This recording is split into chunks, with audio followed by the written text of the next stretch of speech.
Vamos a hablar acerca de avances en el tratamiento de la enfermedad por reflujo. Hay muchas cosas sucediendo y es imposible hacer una revisión exhaustiva, así es que va a ser más un enfoque conceptual, cuáles son los posibles blancos terapéuticos en los que se está dando trabajo y avances.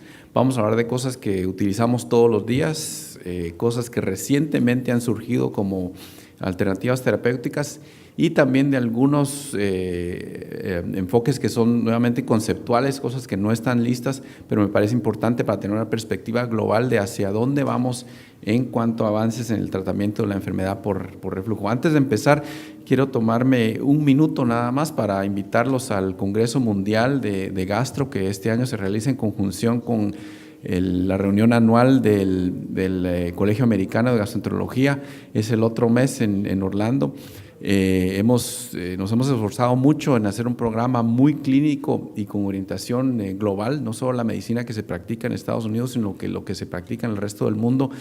Y el curso de posgrado, que es muy clínico, del día sábado y domingo va a estar completamente con traducción simultánea al español, con equipo de audífonos. Así es que si pueden asistir, se los recomiendo mucho. Espero que nos logren acompañar allá. Bueno, de nuevo yo, como pueden ver, siempre estoy pensando en la fisiopatología, porque sin esto es imposible uno decidir en dónde puedo yo intervenir para hacer un diagnóstico o para resolverle el problema al paciente. Es la misma esquema que había mencionado más temprano. Sabemos que en el estómago existe material que puede ser nocivo para el esófago, ácidos, sales biliares, pepsina, incluso a veces enzimas pancreáticas. Y para evitar contacto con el esófago está esta barrera antirreflujo compuesta por el esfínter inferior y el diafragma, que lo ancla y aumenta la presión. Y si hay exposición del esófago a estas sustancias del estómago, hay múltiples mecanismos de defensa. Peristalsis, ya sea primaria o secundaria, para devolver este material hacia el estómago donde pertenece. Saliva con sustancias que pueden ayudar a mantener la salud del epitelio, y también mecanismos a nivel celular de defensa y reparación del epitelio que tienen el objetivo de mantener la integridad de la mucosa. Nuevamente, como le hemos dicho esta mañana, cuando esta barrera falla y hay una exposición frecuente del esófago a estas sustancias del estómago, los mecanismos de defensa ya no son suficientes y más o menos un tercio de los pacientes desarrolla evidencia de daño en la endoscopía, esofagitis erosiva. Pero lo que sucede con más frecuencia es que el paciente tiene una endoscopía completamente normal, pero hay a nivel microscópico una pérdida de la integridad de la mucosa. Esto se puede documentar de distintas formas, con biopsias y haciendo microscopía electrónica, o con nuevas sondas de impedancia de la mucosa que muestran esta disminución de la integridad de la mucosa. Y aunado a esto y a una reacción inflamatoria, hay activación de nociceptores, y entonces se generan ya todas estas señales aferentes, y cuando estas señales llegan a los centros superiores en la corteza, el paciente tiene la experiencia de tener pirosis o dolor torácico o regurgitación. Y teniendo esto en mente, entonces tenemos aquí enfrente de nosotros los distintos blancos o puntos donde podemos intervenir para resolver el problema del reflujo. Podemos intervenir haciendo supresión del ácido gástrico de manera farmacológica, es lo que hacemos todos los días con los IVPs. Más allá de eso, podemos pensar en modular la función de la barrera antirreflujo, fortalecerla, hacerla que falle menos. Y si seguimos esta cadena de eventos que hacen que el paciente ulteriormente tenga el síntoma, podemos también pensar en aumentar los mecanismos de defensa, incrementar la peristalsis o los mecanismos de reparación epitelial. Y por último, si nada de eso nos está sacando del problema, la intervención es modular la respuesta sensorial, bloquear nociceptores, disminuir estas respuestas aferentes, o incluso modular la respuesta a nivel cortical. Si hablamos de supresión del ácido gástrico, esto es de nuevo rutinario y la idea es bloquear la producción de ácido en el estómago. Este es un esquema de la bomba de protones que puede ser estimulada por distintos receptores y la vía final es la bomba que intercambia hidrógeno por potasio y este hidrógeno se utiliza para hacer el ácido clorhídrico. Podemos bloquear a través de inhibidores H2 o ir a la vía final con los IBPs, los inhibidores de la bomba de protones. Estos son datos muy antiguos, pero solo es para recordarles la esofagitis erosiva, la resolución es mucho más efectivo el IBP que el bloqueador H2, aunque algunos de los pacientes responden a H2 y en control de síntomas como pirosis también los IBP son superiores a los bloqueadores H2. De nuevo, esto es algo que sabemos desde hace mucho tiempo y se los muestro solo como un breve recordatorio. Esta es la misma diapositiva del alcance de los IBPs, que son nuestros medicamentos de primera línea para el reflujo. Para resolver esofagitis, muy buenos y una gran ventaja por encima del efecto placebo. Asimismo, la pirosis responde bastante bien. La regurgitación, ahí tenemos un poquito más de problemas, ayudan, pero no tanto, porque algunos de estos pacientes, a pesar de que el ácido ha sido neutralizado, continúan refluyendo material a lo mejor débilmente ácido o no ácido y eso provoca regurgitación.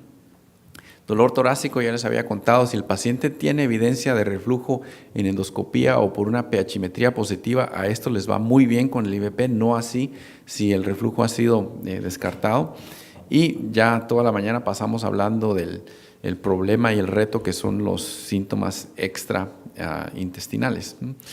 Otra manera de bloquear el ácido es enfocarse en esta bolsa de ácido, el acid pocket, como se le conoce en inglés, que en muchos pacientes puede haber una acumulación de ácido en el esófago proximal justo por debajo del esfínter y eso hace que el paciente refluya y hay algunas maneras de tratar esto. Les muestro un estudio aleatorizado utilizando alginato específicamente para tratar esta bolsa de ácido y lo que hicieron acá fue comparar el Gaviscon contra un antácido común. Ambos compuestos fueron radiomarcados y los pacientes tuvieron un estudio combinado de scintigrafía y pH impedancia por 2 horas después de recibir una comida estándar y pueden ver acá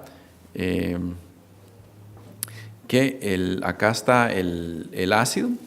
Acá pueden ver el alginato que ha sido radiomarcado y aquí pueden ver cómo el alginato se sobrepone por encima del ácido y crea una barrera física que lleva a una reducción del reflujo. Pueden ver que los pacientes tomando Gaviscon tenían una tasa menor de episodios de reflujo comparado con el antácido común y asimismo la exposición al ácido también está disminuida. Es algo que se puede utilizar incluso en algunos pacientes refractarios a IBP que continúan refluyendo, es algo que se puede añadir, ¿no?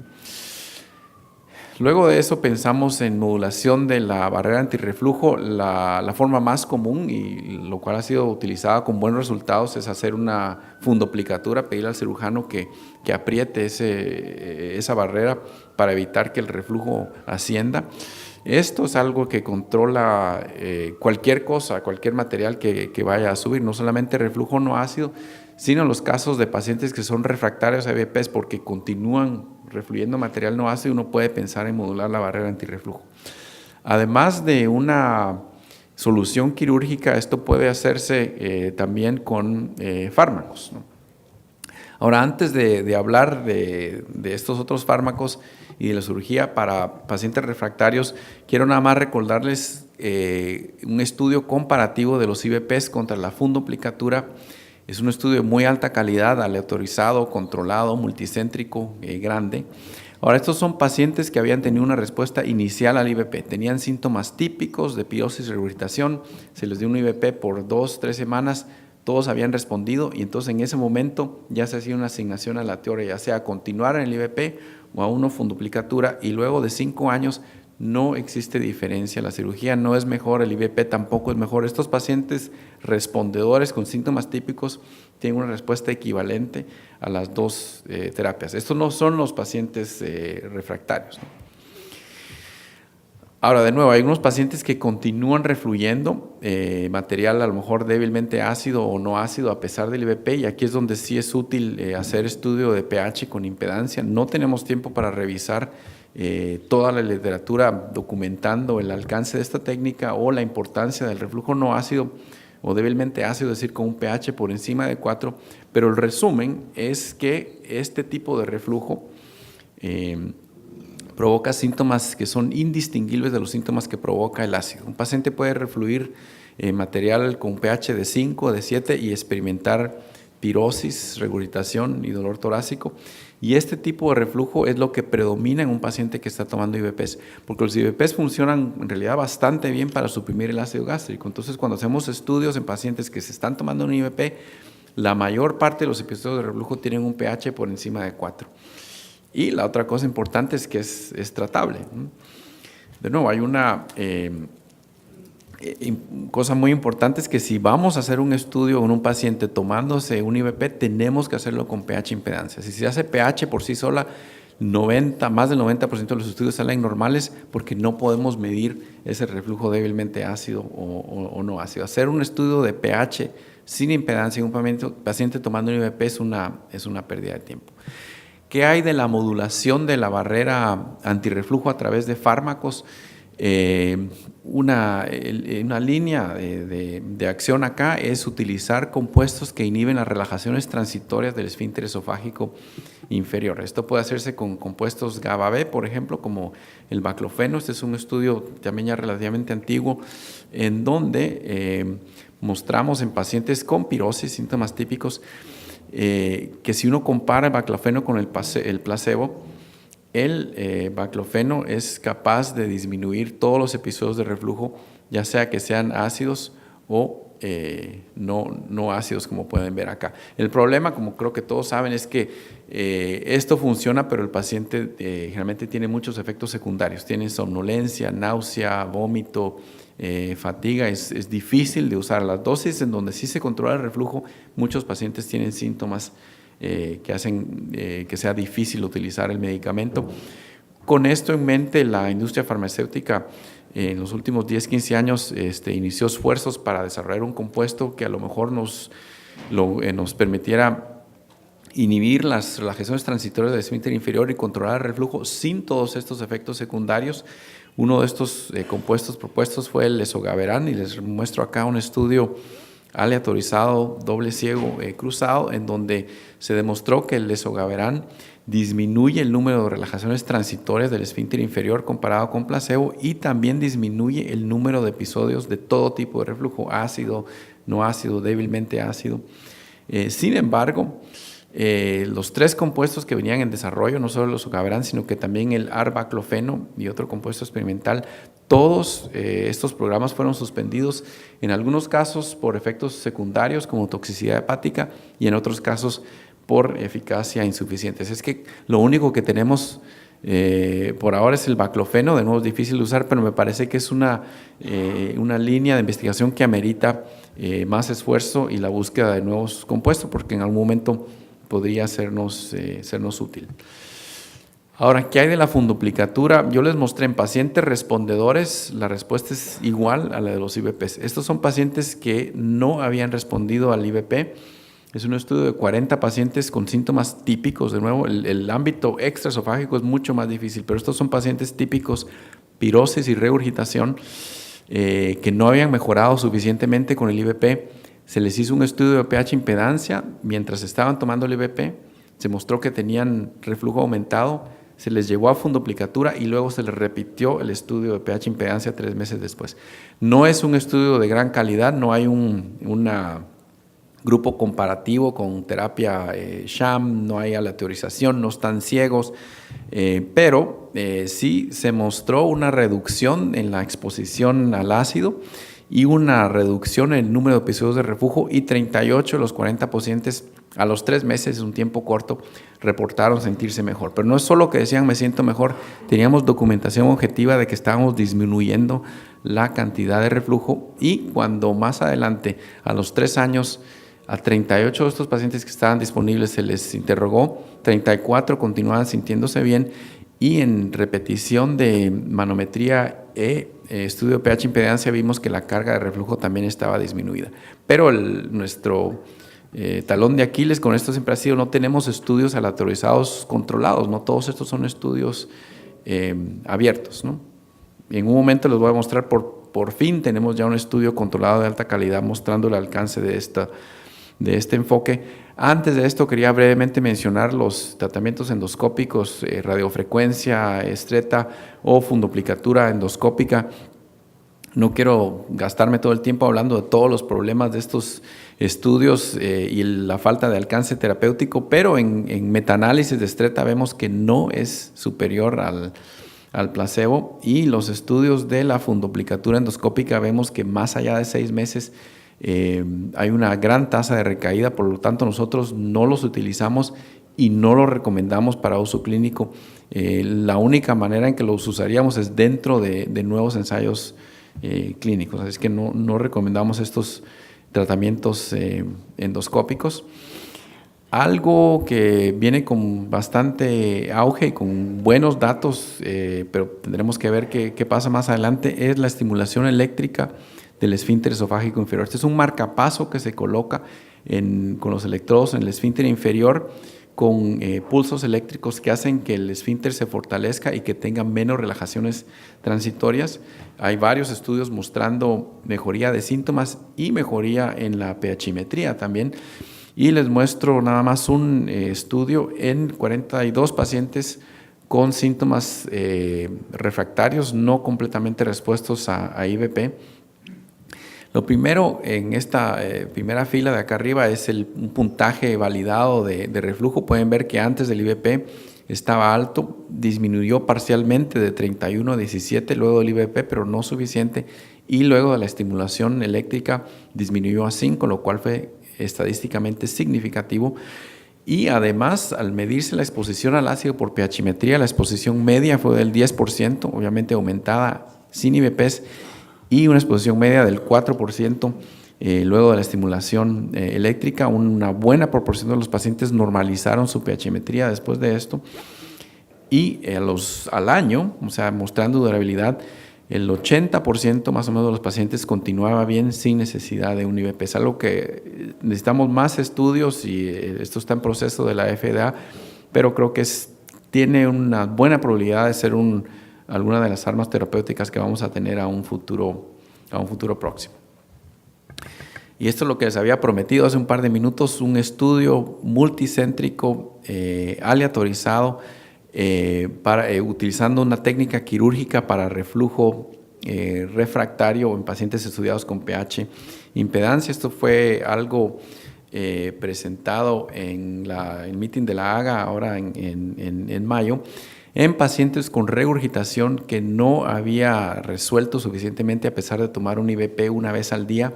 Todos antes de entrar al estudio tenían un estudio pH sin IVP demostrando exposición anormal al ácido, o sea, reflujo confirmado, no eran funcionales. Y luego de que tomaron el IVP, si no habían respondido en cuanto a la regurgitación, ahí fueron asignados de forma aleatoria, ya sea a aumentar el IVP de 1 a 2 veces al día o de ir a aumentación magnética del esfínter con el sistema LINX. Yo no sé si esto se está haciendo en México o no, pero es un anillo de magnetos que se atraen y ponen presión, y en una intervención quirúrgica bastante sencilla, esto se coloca en la unión gastroesofágica con la idea de prevenir el reflujo, pero permitir el tránsito del bolo alimenticio. Y estos son los datos preliminares mostrados en la AGA. La resolución de la regurgitación, un 92% con este esfínter magnético, un 9% con los pacientes en que se aumentó el IVP de 1 a 2 veces al día. Bueno, la regurgitación no sorprende que el paciente continúe con síntomas a pesar de IVP. Y esto, no se los había explicado, para que el paciente fuera a ser aleatorizado, además de persistir la regurgitación, tenía un estudio de pH impedancia que mostraba un número alto de episodios de reflujo, más de 60, ¿no? Y estos, luego de la intervención, el número promedio de episodios de reflujo pueden ver que era mucho más bajo con el esfínter magnético. Tenemos ya por primera vez un estudio de alta calidad mostrando que la modulación de la barrera antirreflujo con este sistema es algo que puede servir en algunos de nuestros pacientes refractarios a IVP. Obviamente pacientes muy cuidadosamente estudiados, no es que cualquiera que diga sigo con regurgitación hay que ponerlo en anillo magnético, a lo mejor lo que tiene es un trastorno funcional. Ojo, hay que estudiarlos con mucho cuidado, ¿no?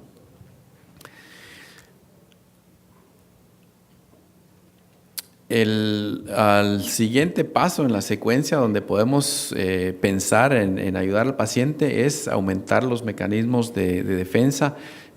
Una opción es procinéticos, nosotros no lo usamos y no lo recomendamos. La metoclopramida pues tiene muchos efectos secundarios. Sabemos que aumenta el tono del esfínter esofágico inferior y aumenta un poco la amplitud de la peristalsis, o eso sí, por supuesto que promueve vaciamiento gástrico.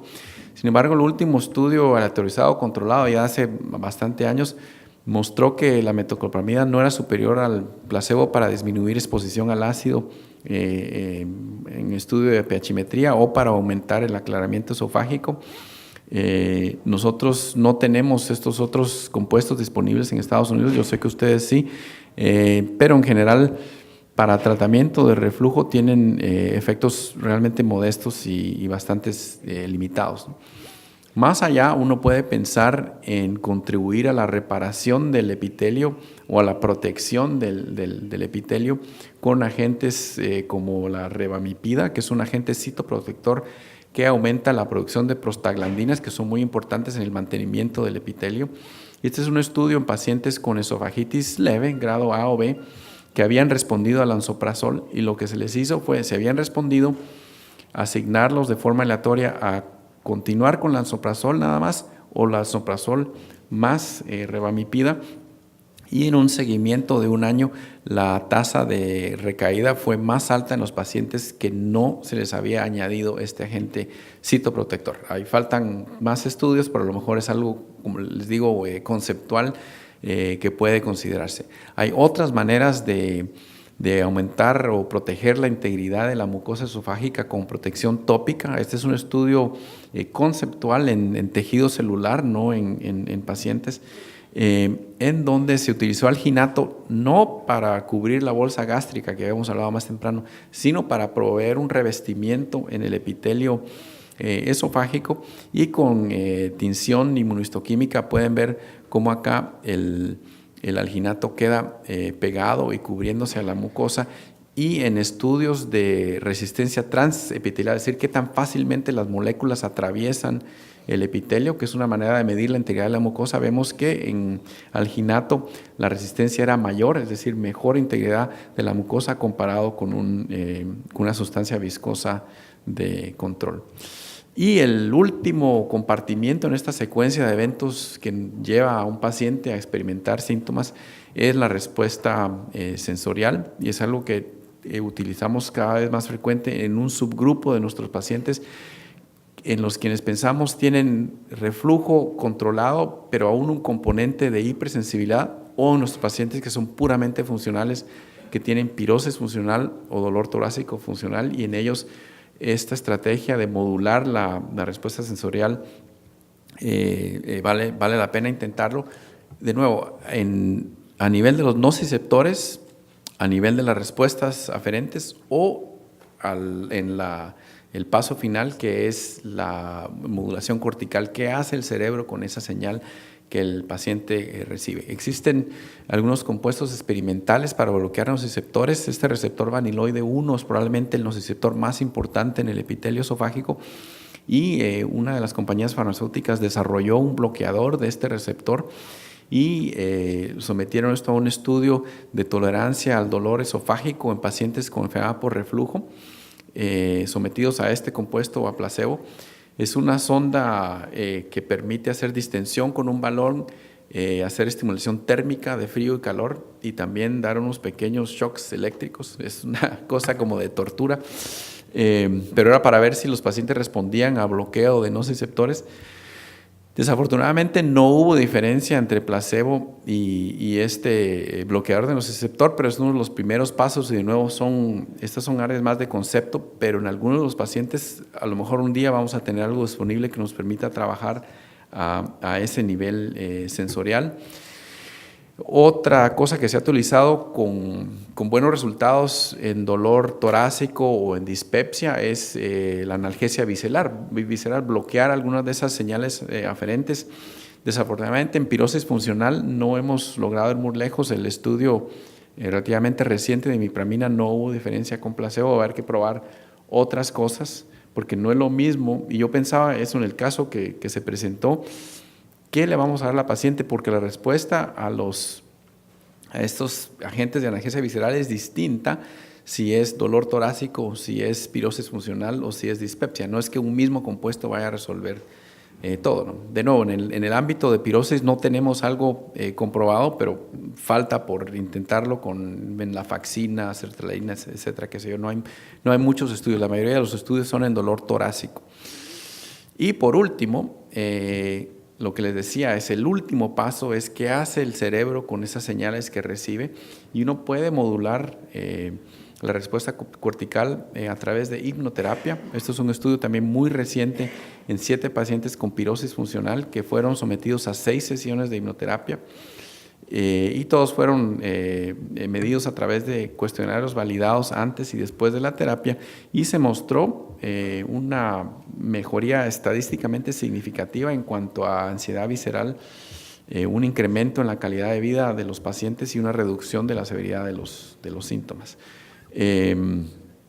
Nosotros tenemos una persona del departamento de psicología que a algunos de nuestros pacientes les ofrece hipnoterapia cuando ya topamos con todas las otras estrategias.